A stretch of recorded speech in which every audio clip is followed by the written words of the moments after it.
o banquete sombrio dos astecas, a verdade que a história tentou esconder. Cena inicial: imagens dramáticas e rápidas de Tenochtitlan, a capital asteca, mostrando sua grandiosidade, seguida por vislumbres perturbadores de rituais sombrios e cortes reais. Narrador: voz intensa e envolvente. Em 1519, o conquistador espanhol Bernal Díaz del Castillo adentrou o palácio mais magnífico que seus olhos já viram: paredes de ouro, esculturas de jade, jardins que desafiavam a imaginação. Mas o que ele testemunhou no jantar daquela noite o assombraria para sempre. A nobreza asteca não estava apenas saboreando iguarias exóticas, eles consumiam carne humana com a mesma naturalidade com que você comeria um bife. Hook 1. Close-up no rosto do narrador, com um tom de urgência. Narrador: e acredite, essa não é a pior parte. Ao final deste vídeo, você entenderá por que historiadores tentaram enterrar essa história por séculos. Porque o que estou prestes a revelar desafia tudo o que você pensa saber sobre civilizações antigas. Prepare-se para descobrir 3 verdades aterrorizantes. FOMO 1. Transição rápida para imagens de livros de história sendo fechados bruscamente. Narrador: primeiro, como um império inteiro transformou o canibalismo em entretenimento real, fazendo filmes de terror modernos parecerem contos de fadas. Segundo, o ritual retorcido que decidia quem viveria e quem se tornaria o prato principal. E terceiro, como essa prática não apenas chocou os conquistadores espanhóis, mas lhes deu a desculpa perfeita para destruir uma civilização inteira. Se você acha que conhece história antiga, o que está prestes a aprender mudará tudo. E se você quer mais verdades históricas perturbadoras que os livros didáticos não ousam mencionar, inscreva-se agora mesmo, porque vamos mergulhar fundo no capítulo mais sombrio da humanidade. Cena: imagens aéreas de Tenochtitlan, mostrando sua vastidão e complexidade. Arquitetura impressionante, canais de água, mercados vibrantes. Narrador: mas primeiro, deixe-me situá-lo. Imagine isto: é o ano de 1450 d.C., e você está em Tenochtitlan, o coração pulsante do Império Azteca. Isso não é uma aldeia primitiva que seu professor de história mencionou de passagem. É uma metrópole com 200 mil habitantes, maior do que qualquer cidade europeia da época. Jardins flutuantes alimentavam as massas, aquedutos traziam água fresca de quilômetros de distância, e o grande templo se erguia sobre tudo como uma montanha feita por mãos humanas. Cena: contraste entre imagens idealizadas de astecas em livros de história e representações mais sombrias de rituais. Narrador: por décadas, historiadores pintaram os astecas como uma civilização nobre, tragicamente destruída pela ganância europeia. Seus livros provavelmente falaram sobre sua matemática avançada, seu calendário sofisticado, sua arquitetura impressionante. O que eles convenientemente omitiram: o canibalismo sistemático que ocorria nas cortes reais, quase diariamente. Hook 2. Tom de voz mais baixo e conspiratório. Narrador: aqui está o que ninguém te conta. Isso não era canibalismo por desespero de sobrevivência durante fomes, nem mesmo um ritual religioso que acontecia de vez em quando. Era entretenimento, organizado, calculado e absolutamente brutal. Um entretenimento que a elite asteca desfrutava como nós desfrutamos de um jantar com teatro. FOMO 2. Imagens de escavações arqueológicas, ossos humanos sendo descobertos, close-ups em marcas de corte. Narrador: mas aqui está o que torna essa história ainda mais perturbadora. Sabemos de tudo isso porque as evidências são esmagadoras. Nos anos 80, arqueólogos escavando o grande templo encontraram algo que os deixou fisicamente doentes: pilhas de ossos humanos, centenas deles, e quando examinaram esses ossos sob microscópios, descobriram algo que os gelou até a alma: marcas de corte sistemáticas, marcas de ferramentas, e sim, marcas de mordida. Cena: representação dramática de Bernal Dias del Castillo, testemunhando o jantar. Narrador: os conquistadores espanhóis não estavam exagerando em seus relatos para justificar a conquista. Se algo, eles estavam contendo a verdade, porque o que testemunharam nos salões daquele palácio era tão horrível, tão metódico, que até soldados endurecidos que viram incontáveis batalhas não conseguiam suportar. Hook 3. Voz aumentando em intensidade. Narrador: não clique para longe ainda, porque o que vou te contar fica muito, muito pior. Deixe-me levá-lo para dentro dessas paredes do palácio. Imagine que você é um soldado espanhol em 1519, seguindo Hernán Cortés ao palácio de Montezuma para um jantar diplomático. As paredes brilham com ouro, pedras preciosas capturam a luz das tochas, e o cheiro de carne assada enche o ar. Sua boca saliva, pois você comeu rações militares por meses, mas então você percebe algo errado. Os servos que carregam travessas não estão trazendo qualquer carne para a mesa real. Cena: ilustração detalhada de Bernal Dias del Castillo, escrevendo em seu diário. Narrador: Bernal Dias del Castillo, que esteve lá, escreveu em sua crônica detalhada: vi com meus próprios olhos a carne de meninos jovens sendo servida em pratos de ouro aos senhores e às pessoas principais.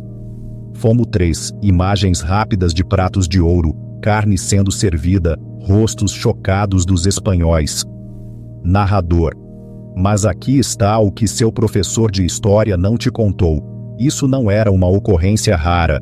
De acordo com os relatos de Dias, a carne humana aparecia no menu real pelo menos 3 vezes por semana. A nobreza asteca havia desenvolvido toda uma tradição culinária em torno disso. Eles tinham cortes específicos que preferiam. Jovens guerreiros capturados em batalha eram considerados a iguaria mais fina, sua carne era tenra, seu sangue era puro, e comê-los acreditava-se transferir sua força e coragem para quem os consumisse. Cena: close-up em um prato de ouro com carne, mas com um toque sutil de algo perturbador. Narrador: os espanhóis ficaram horrorizados, mas o que os perturbou ainda mais foi a casualidade de tudo. Os senhores astecas discutiam a qualidade da carne como conhecedores de vinho. Este está muito duro, diziam eles. Este precisa de mais tempero. Eles desenvolveram um vocabulário inteiro em torno da culinária humana, que soa como algo saído do seu pior pesadelo. Hook 4. Tom de voz arrepiante. Narrador: e aqui está o detalhe que vai te dar arrepios. Eles não comiam apenas a carne muscular. Evidências arqueológicas de múltiplos sítios mostram que consumiam ossos, medula, órgãos, até o cérebro. Nada era desperdiçado. A elite asteca havia transformado o consumo humano em uma forma de arte. Fomo 4. Imagens de um banquete asteca, mas com um foco sombrio nos convidados e na comida. Narrador: mas espere, fica pior, porque os espanhóis logo perceberam que o jantar era apenas o aperitivo. O verdadeiro entretenimento estava prestes a começar, e o que eles testemunharam a seguir faria esses jantares parecerem civilizados em comparação. Você acha que aguenta o que está por vir? Cena: transição para um pátio interno de um palácio asteca, com tochas acesas e tambores batendo. Narrador: não clique para longe agora, porque estou prestes a revelar o teatro retorcido que acontecia após o jantar, e como pessoas comuns se tornavam o entretenimento da noite de maneiras que fariam gladiadores parecerem um playground infantil. Após o jantar, o verdadeiro show começou. Imagine isto: os nobres astecas, suas barrigas cheias de carne humana, recostavam-se em seus assentos de pedra, enquanto os servos limpavam os pratos de ouro. Mas a noite estava longe de terminar. Tochas foram acesas ao redor de um pátio central. tambores começaram a bater e a multidão começou a torcer pelo que estava prestes a se desenrolar. Cena: representação de guerreiros astecas lutando até a morte, com a nobreza observando e apostando. Narrador: o que aconteceu a seguir foi combate de gladiadores com uma reviravolta horripilante. O cronista espanhol Bernardino de Sahagún documentou esses eventos em detalhes macabros. Guerreiros capturados de tribos inimigas eram trazidos ao pátio, recebiam armas e eram forçados a lutar uns contra os outros até a morte. Mas aqui está o que torna isso diferente dos gladiadores romanos. Os perdedores não apenas morriam, eles se tornavam o próximo prato. Os vencedores, eles podiam viver mais um dia, mas apenas até o próximo jantar. Hulk 5. Voz tensa e chocada. Narrador: Francisco Lopes de Gômara, outra testemunha espanhola, escreveu que essas sessões de combate podiam durar horas. Os nobres astecas apostavam em qual guerreiro sobreviveria, torcendo e rindo enquanto homens lutavam desesperadamente por suas vidas, a poucos metros da mesa de jantar. Fomos 5. Close-up em rostos da nobreza asteca, com expressões de excitação e crueldade, imagens de mãos ensanguentadas. Narrador: mas aqui está o detalhe que assombrou os soldados espanhóis. A audiência não estava apenas assistindo, estava participando ativamente. Quando um guerreiro caía, nobres corriam de seus assentos para reivindicar os melhores pedaços, antes mesmo que o corpo estivesse frio. Dias escreveu que viu senhores e damas discutindo sobre quem pegaria o coração, enquanto o sangue ainda fumegava nas pedras. O Códice Magliabechiano mostra essas cenas em detalhes perturbadores. Nobres com mãos ensanguentadas, servos carregando membros decepados, crianças observando de varandas como se fosse um passeio familiar casual. Cena: representação de embaixadores estrangeiros em estado de choque durante o espetáculo. Narrador: e aqui está o que ninguém te conta. Isso não era apenas sobre entretenimento, era guerra psicológica aperfeiçoada a uma forma de arte. Embaixadores inimigos eram frequentemente convidados para esses shows de jantar. Imagine ser um representante diplomático de uma cidade-estado rival, sentado naquela audiência, sabendo que seus soldados capturados estavam sendo esquartejados e comidos apenas para te enviar uma mensagem. Os espanhóis registraram que alguns embaixadores desmaiaram, outros vomitaram. Alguns enlouqueceram completamente e tiveram que ser escoltados para fora por guardas. Mas a elite asteca, eles aplaudiam mais alto. Hulk 6. Tom de voz sombrio e premonitório. Narrador: no entanto, havia um grupo que enfrentava um destino ainda pior do que os guerreiros capturados. E quando eu te disser quem eram, você vai entender por que até mesmo conquistadores endurecidos chamaram essa civilização de satânica. Não clique para longe, porque o que vem a seguir vai te abalar até o âmago. Cena: transição para uma atmosfera mais sombria e introspectiva. Imagens de crianças astecas, mas com um toque de melancolia e presságio. Narrador: eu sei que isso está ficando sombrio, mas se você ainda está assistindo, você está claramente tão fascinado pelas verdades brutais da história quanto eu. Certifique-se de estar inscrito, porque na próxima semana revelarei métodos de tortura tão extremos que a Europa medieval os baniu. Mas primeiro, deixe-me falar sobre as crianças. Fomos 6. Imagens de crianças sendo levadas, com um foco na inocência perdida. Narrador: o que estou prestes a contar é tão perturbador que historiadores modernos debatem se devem incluí-lo em livros didáticos.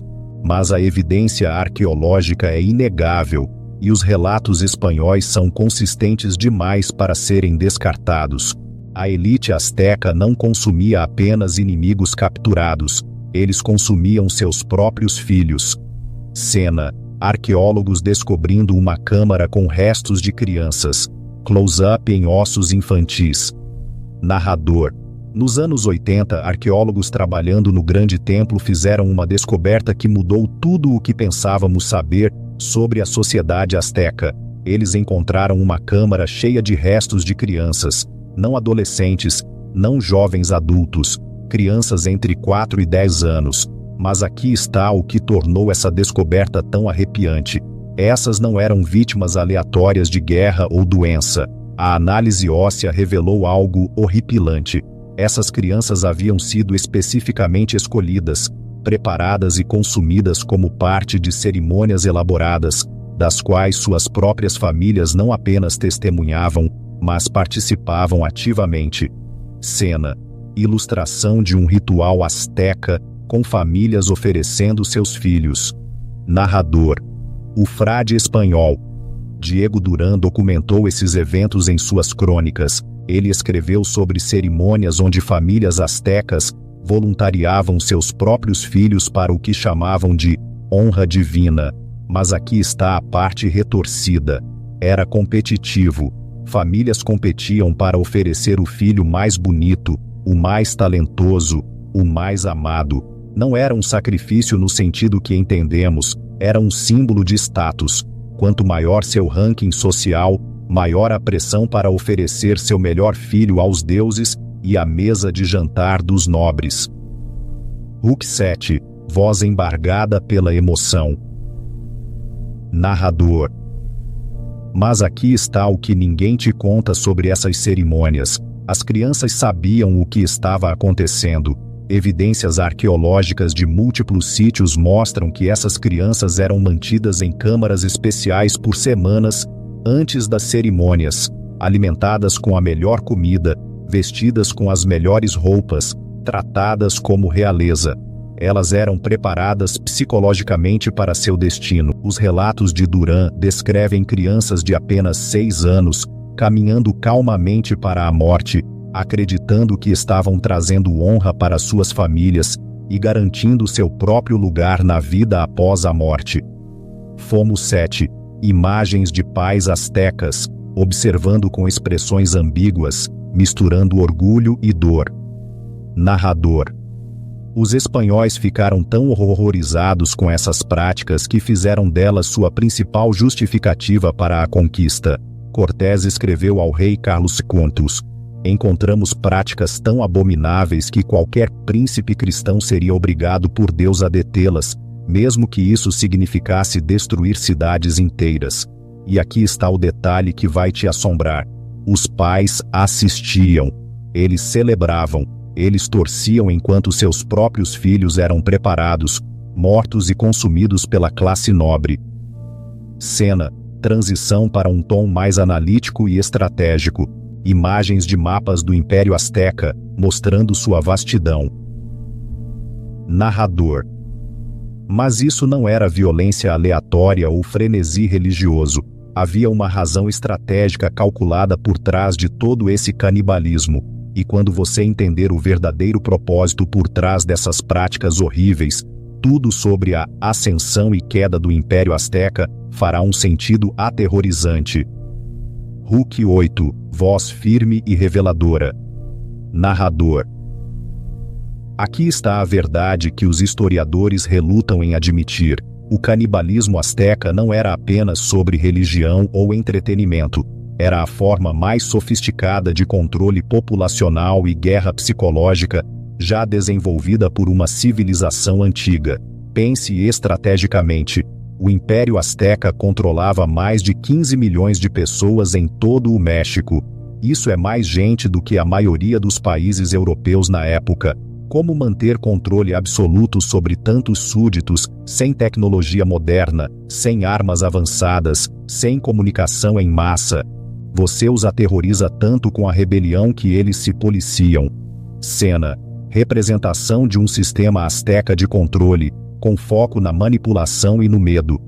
Narrador: o missionário espanhol Toribio de Benavente documentou a abordagem sistemática do império. Os aztecas calcularam exatamente quantas pessoas precisavam desaparecer de cada aldeia a cada mês para manter o que chamavam de equilíbrio divino. Mas não era seleção aleatória. Eles visavam grupos específicos, os guerreiros mais fortes, os líderes mais carismáticos, as crianças mais inteligentes. Qualquer um que pudesse inspirar rebelião simplesmente desaparecia nas cozinhas do palácio. E aqui está a genialidade do sistema deles. Eles faziam parecer religioso. Eles convenceram populações inteiras de que ser escolhido para sacrifício era uma honra, que seus entes queridos estavam ascendendo ao paraíso. Enquanto isso, a elite asteca estava literalmente consumindo o potencial de liderança de cada território conquistado. Fomo 8 imagens de Cortés e seus homens parecendo pequenos diante da vasta população asteca. Narrador. Mas a chegada dos espanhóis mudou tudo. Quando Cortés e seus 500 homens enfrentaram um império de 15 milhões, não deveria ter havido competição. Os astecas deveriam ter esmagado os invasores em dias. Mas aqui está o que ninguém ensina na aula de história. Os espanhóis não conquistaram o Império Azteca. As próprias vítimas do Império Azteca o fizeram. Cena: representação de guerreiros indígenas se juntando aos espanhóis, com um senso de revolta. Narrador. Cortés escreveu que, meses após sua chegada, mais de 200 mil guerreiros indígenas haviam se juntado à sua pequena força espanhola. Esses não eram aliados aleatórios. Eram pessoas cujos filhos, cujos irmãos, cujas irmãs haviam sido arrastados para alimentar a nobreza asteca. Eles estavam esperando por alguém, qualquer um, que pudesse ajudá-los a destruir o sistema que consumia suas famílias por gerações. A queda de Tenochtitlan não foi apenas uma conquista militar, foi uma revolução de uma população que havia sido literalmente devorada viva por seu próprio governo. Cena: imagens de Cortés entrando em Tenochtitlan após a queda, com um foco nos horrores encontrados. Narrador.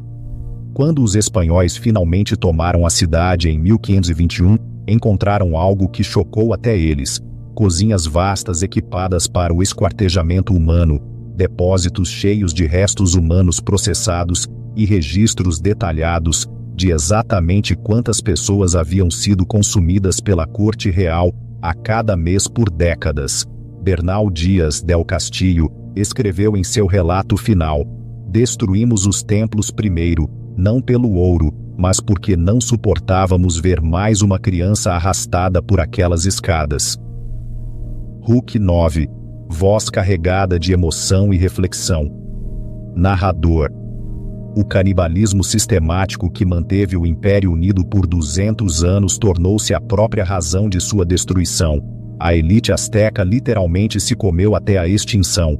As práticas canibais do Império Azteca não foram uma aberração da história.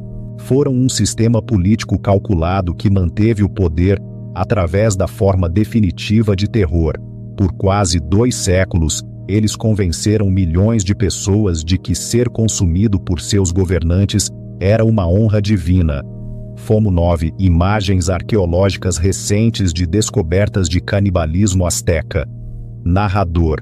E aqui está o que deveria te aterrorizar. Funcionou, até que não funcionou mais. Mesmo hoje, arqueólogos ainda estão descobrindo novas evidências de canibalismo sistemático em todo o antigo território asteca. No ano passado, pesquisadores na cidade do México encontraram outra cozinha de palácio, equipada com ferramentas de esquartejamento humano. Quantas mais estão enterradas sob uma das maiores cidades do mundo? Cena final. O narrador olha diretamente para a câmera, com um olhar pensativo e desafiador. Narrador. Mas aqui está a pergunta que deveria te manter acordado esta noite. Que outras práticas civilizadas da história nos chocariam hoje? Que sistemas de controle estamos aceitando como normais, que gerações futuras olharão para trás, com o mesmo horror que sentimos sobre os jantares astecas? Se este vídeo abriu seus olhos para as verdades brutais escondidas na história higienizada, certifique-se de estar inscrito. Na próxima semana revelarei punições medievais tão extremas que foram banidas em toda a Europa, mas continuaram em segredo por séculos. Pergunta final para o público. Texto na tela. Narrador. Que verdade histórica você acha que foi higienizada nos livros didáticos modernos? Deixe-me saber nos comentários abaixo.